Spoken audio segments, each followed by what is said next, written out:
Divya Balaji. I'm a junior in Yale, rising senior right now, and I'm an ecology and evolutionary biology major who's also a global health fellow. That's about it.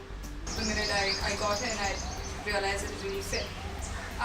But ecology and global health, they were all very long deliberations that I would bore the audience with. But it's because of a lot of work that I'd done previously in the Western Ghats and in this place called the Crocodile Bank, where I spent a lot of time. And I realized that conservation and the politics of conservation is something that I'm very engaged with, and I just decided to major in it. After dabbling with poli-sci, philosophy, economics, and a bunch of other things.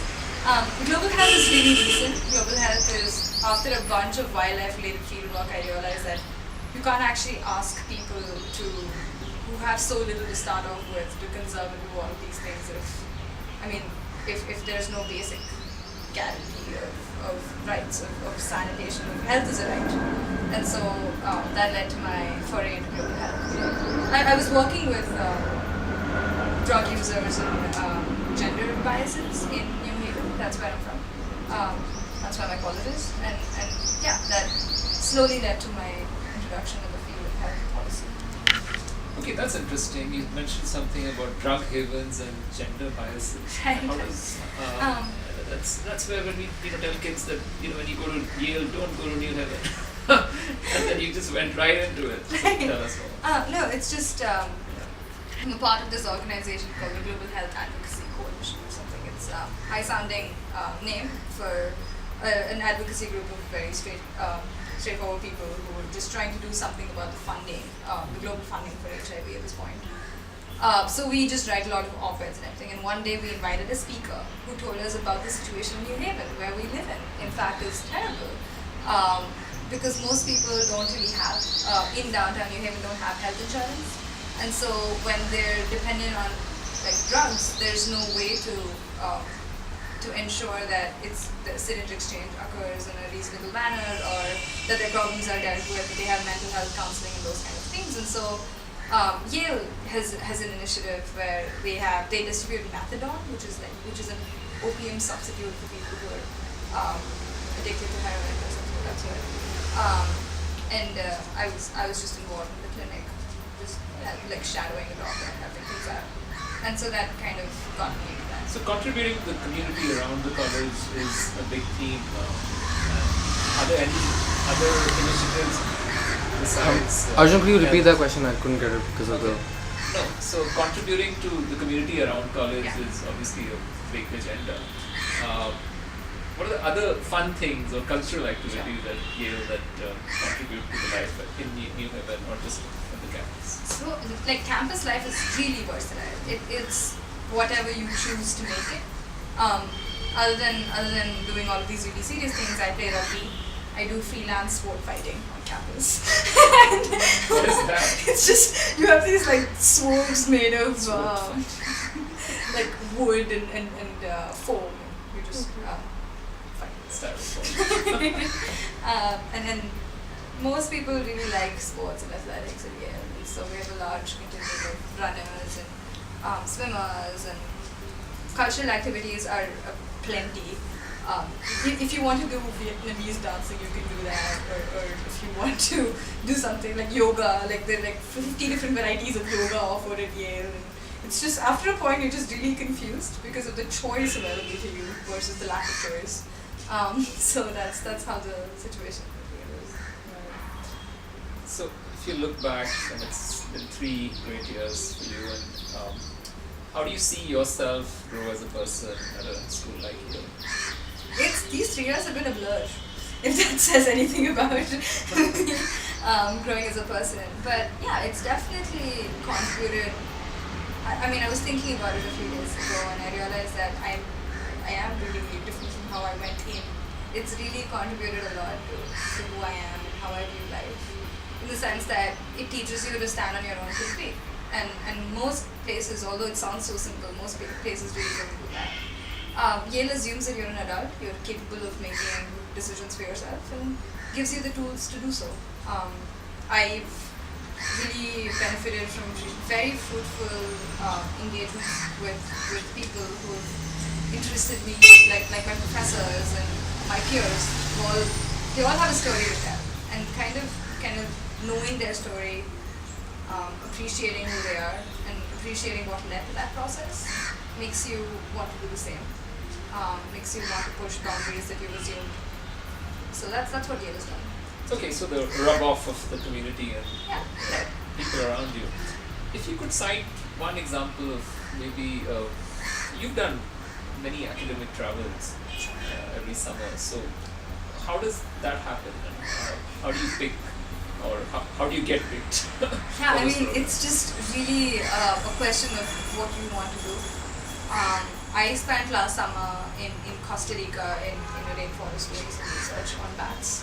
I was a part of a study abroad program there, tropical biology, just because I felt like doing that and went online, this database that Yale has, and saw that it was available and just applied. And after that, good friends with one of my profs who does these excavations in North Dakota. So for dinosaurs, and bones and fossils and all of that. That's sent to the museum. So I was there for another month excavating in the desert. Did you in the Badlands. grab any? Yeah. I have Do you carry a chip? I have this flank of a triceratops that I kind of smuggled in. Okay. That's what I do. Is it easy to carry it back to India? No, it's.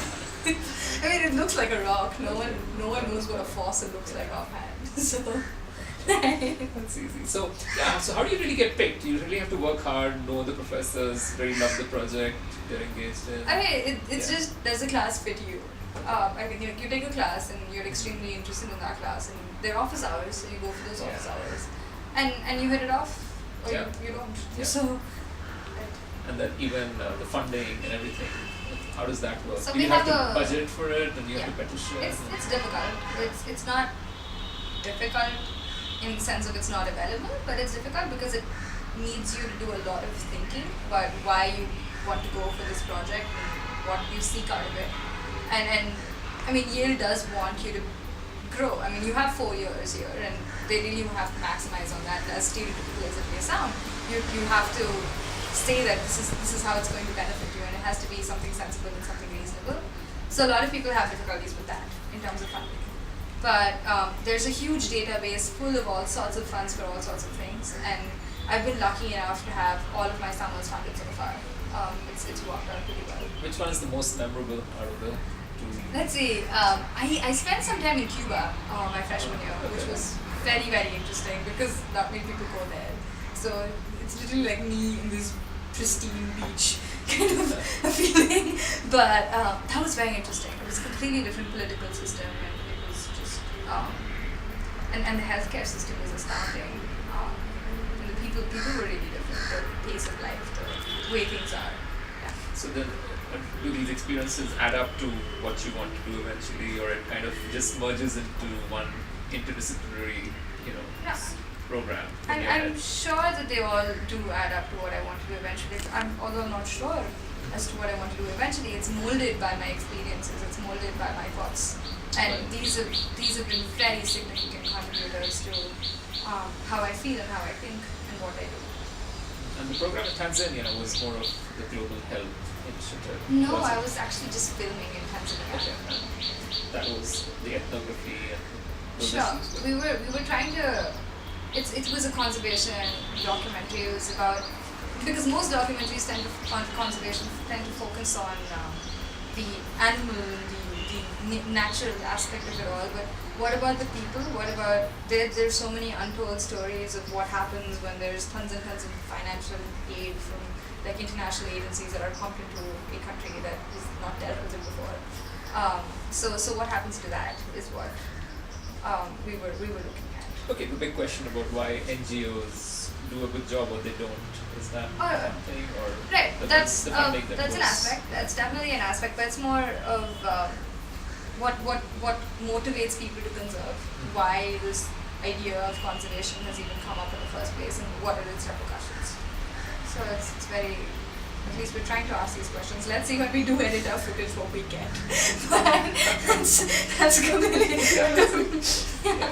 Okay, so last question. I think if you were looking at or meeting a student who's prospective Yale candidate and has done his or her research and very, very excited about going to Yale, what advice would you want to share?